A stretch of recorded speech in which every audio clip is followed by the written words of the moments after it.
Happy New Year. I'm Chet P. Hewitt, President and CEO of the Sierra Health Foundation and CEO at the Center at Sierra Health. Well, this year we're really focusing on our economic development work and preparing communities for the big pivot, which is a transition from COVID response to COVID recovery. There was an enormous amount of funding that was made available to public institutions and ultimately to community-based organizations to respond to COVID. And communities did incredible jobs standing up testing sites and vaccination centers and actually helping to transmit information that allowed people who were resistant or skeptical about vaccinations or mask wearing to understand why that was really important. And that helped promote public health in a way that's unprecedented in this country. Those funds are going away, and so will some of the programs they have actually supported.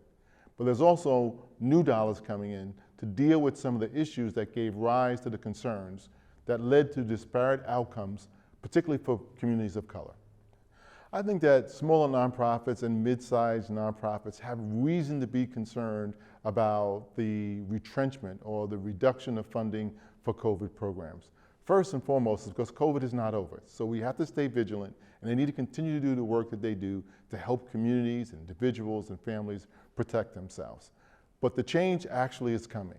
The next thing they need to do is to really think about what roles do they want to play in thinking through how we rebuild the social and economic infrastructure in those communities back better than it was before. And I think there's tremendous opportunities in that work. Well, one thing we learned from COVID is that community-based organizations were both creative and quite ingenious in how they brought on programs.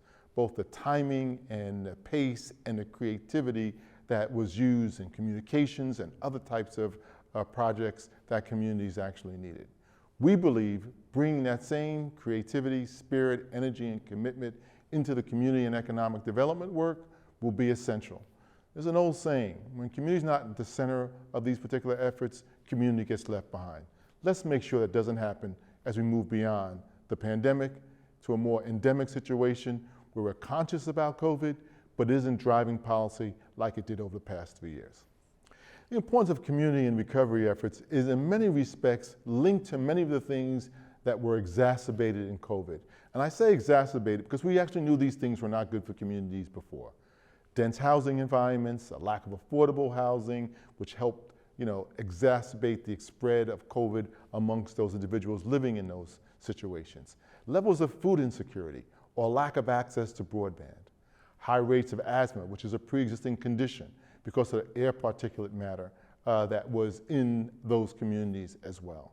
We're optimistic about the future and believe that if we look at the lessons of the past and not revisit them, and sit with notions of equity and inclusion, and commit to making sure that this rising tide will float all boats, then we think that we can be well on our way to a healthier California for all.